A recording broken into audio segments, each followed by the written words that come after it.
حالة مكبوتة من أي حاجة. مسلسل توابع في رمضان 2026 يقدم دراما مشوقة تكشف الوجه الخفي للعلاقات الإنسانية حين تتحول المصالح إلى سلاسل خفية تقيد أبطال العمل في شبكة معقدة من الأسرار والقرارات المصيرية. تدور الأحداث حول شخصيات تبدو عادية في ظاهرها، لكنها تحمل ماضياً ثقيلاً يجعل كل خطوة لها توابع غير متوقعة. ومع تصاعد الصراع تتكشف حقائق صادمة تقلب الموازين وتضع الجميع أمام اختبار حقيقي للوفاء والخيانة. يتميز المسلسل بإيقاع متصاعد يحافظ على عنصر التشويق في كل حلقة مع حوارات عميقة تعكس صراع النفس بين الطموح والضمير.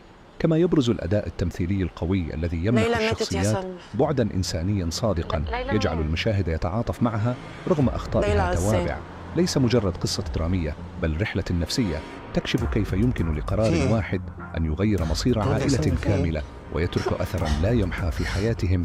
ليصبح السؤال الأهم: هل نستطيع الهروب من توابع أفعالنا أم أنها تلاحقنا مهما حاولنا الفرار؟ بكرهك